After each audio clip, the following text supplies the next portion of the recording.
Hello everyone, welcome to RS3 classes. Students, हम लोग RRB NTPC CBT 1 exam के लिए GK GS का क्वेश्चन देख रहे हैं। जैसा कि आप लोग जानते हैं, RRB NTPC में पूरे 100 प्रश्न आते हैं, जिसमें से 60 प्रश्न रीजनिंग मैथ के होते हैं और 40 प्रश्न GK GS के होते हैं। तो वही जो प्रीवियस पेपर में आए हुए क्वेश्चन हैं GK GS का, उन्हीं सभी का हम लोग डिस्कशन करेंगे। जैसा कि आप लोग जानते हैं, कई सेट हमने करवा दिया है, तो आज का सेट भी मोस्ट इम्पॉर्टेंट है। स्टूडेंट, आप लोग इसे ध्यान से देखिएगा और इसी तरह से मतलब आप सबको जो आगामी एग्ज़ाम होगा उसमें बहुत ही ज़्यादा हेल्प पहुंचाएगा ये क्लास। तो चलिए हम लोग स्टार्ट करते हैं। सबसे पहला प्रश्न देखते हैं क्या आया था। तो पहला प्रश्न है, इनमें से कौन सी नीलगिरी पहाड़ियों की सबसे ऊंची चोटी है? तो इनमें से कौन सी नीलगिरी पहाड़ी की सबसे ऊंची चोटी है? तो डोडा बेट्टा नीलगिरी पहाड़ी की सबसे ऊंची चोटी है। और स्टूडेंट, आप लोग मेरे क्लास को लाइक, सब्सक्राइब, शेयर, कमेंट ज़रूर कर दिया करिए। तो चलिए अगला प्रश्न हम लोग देखते हैं। स्टूडेंट, जब ऑक्सीजन की अनुपस्थिति में भी श्वसन होता है तो इसे डैश में बताना है आप सभी को। श्वसन कहा जाता है, तो क्या कहा जाता है आप सभी को बताना है। तो अवायवीय कहा जाता है। और अगला प्रश्न है, साल और सागौन सबसे महत्वपूर्ण पेड़ हैं, तो डैश में बताना है किस प्रकार के सबसे महत्वपूर्ण पेड़ हैं साल और सागौन। तो यह पर्णपाती पेड़ हैं, पर्णपाती वन है साल और सागौन। अगला प्रश्न हम लोग देखते हैं। स्टूडेंट, बंकिम चंद्र चट्टोपाध्याय द्वारा लिखी गई राष्ट्रीय गीत वंदे मातरम इनमें से किस उपन्यास का हिस्सा है? तो इनमें से किस उपन्यास का हिस्सा है वंदे मातरम, जो कि बंकिम चंद्र चट्टोपाध्याय द्वारा लिखी गई है? तो आनंद मठ का। ये कई बार स्टूडेंट पूछा गया है क्वेश्चन, तो इसे आप लोग ध्यान रखिएगा। तो अगला प्रश्न हम लोग देखते हैं। टेलीफोन वायरिंग पर उच्च इंटरनेट गति प्रदान करने वाली तकनीकी को क्या कहा जाता है? तो क्या कहा जाता है आप सभी को बताना है। तो ADSL कहा जाता है, ADSL कहा जाता है। अगला प्रश्न है, कौन सा भारत का सबसे ऊंचा विक्ट्री टावर है? तो कौन सा भारत का सबसे ऊंचा विक्ट्री टावर है? तो फतेह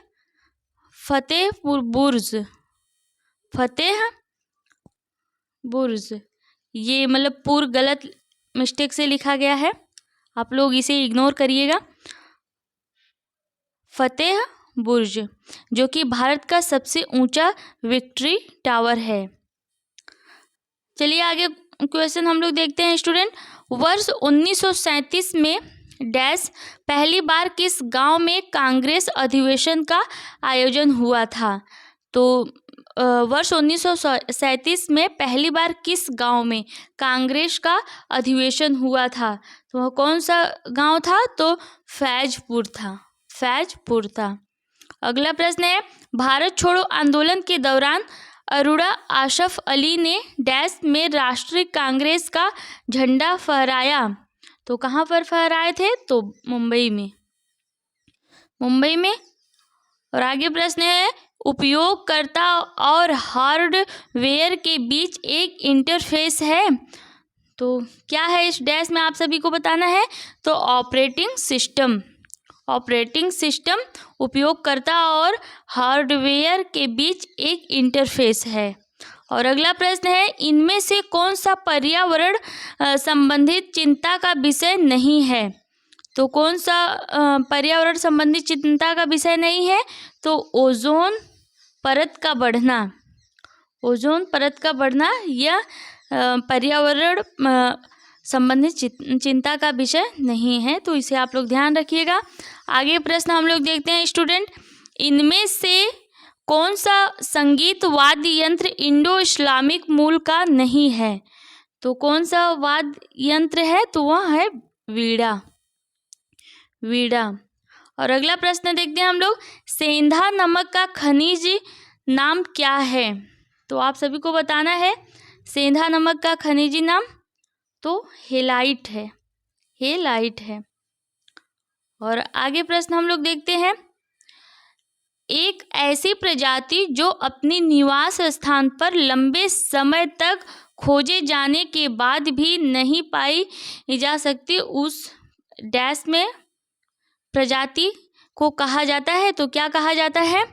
तो वह यानी कि जो एक ऐसी प्रजाति जो अपने निवास स्थान पर लंबे समय तक नहीं मतलब दिखे, तो उसे क्या कहा जाता है? तो वह यानी कि वह विलुप्त हो गई है, विलुप्त।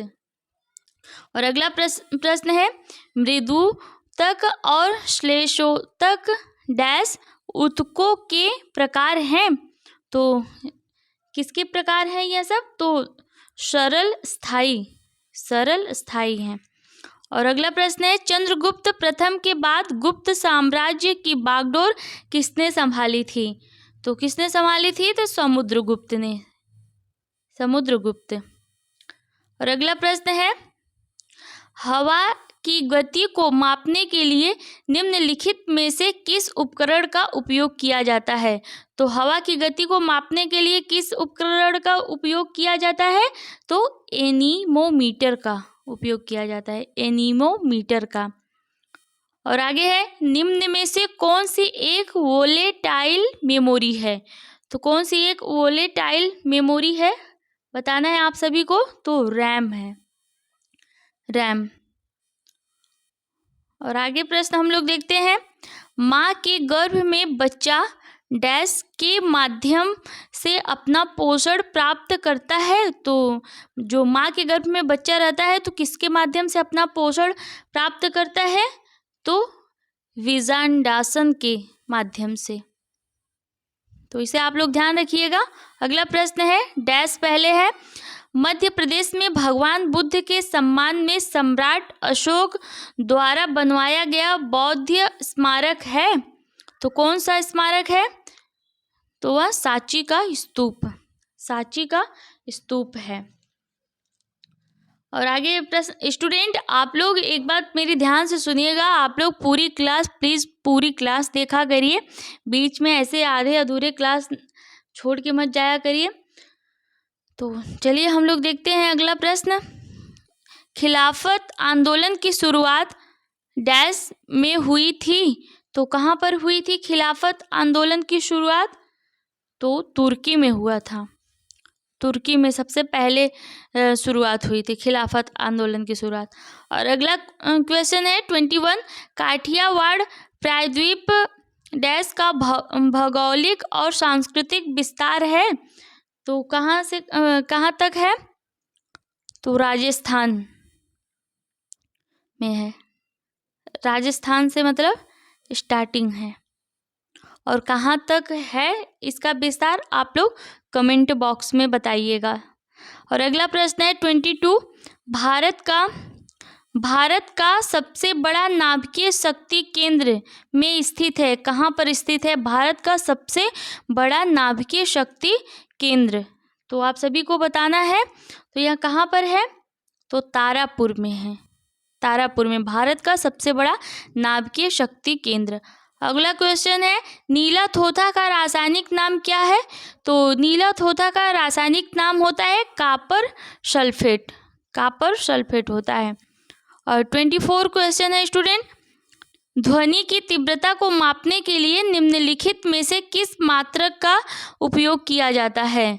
तो किस मात्रक का उपयोग किया जाता है ध्वनि की तीव्रता को मापने के लिए? तो डेसिबल का, डेसिबल का। और आगे क्वेश्चन है, कोलेरू झील कहाँ स्थित है? तो कोलेरू झील आंध्र प्रदेश में है, आंध्र प्रदेश में है। और अगला प्रश्न है, राष्ट्रीय मानवाधिकार आयोग का अध्यक्ष कौन होता है? तो राष्ट्रीय मानवाधिकार का अध्यक्ष कौन होता है? तो वह भारत के सेवानिवृत्त मुख्य न्यायाधीश होते हैं। राष्ट्रीय मानवाधिकार आयोग के अध्यक्ष जो भारत के सेवानिवृत्त मुख्य न्यायाधीश होते हैं वही होते हैं राष्ट्रीय मानवाधिकार आयोग के अध्यक्ष। और 27 प्रश्न है, निम्नलिखित में से क्या संयुक्त राष्ट्र का एक अंग नहीं है? तो कौन संयुक्त राष्ट्र का एक अंग नहीं है? तो बताना है आप सभी को। राज्य परिषद जो होता है, राज्य परिषद संयुक्त राष्ट्र का एक अंग नहीं है। अगला प्रश्न हम लोग देखते हैं, कामत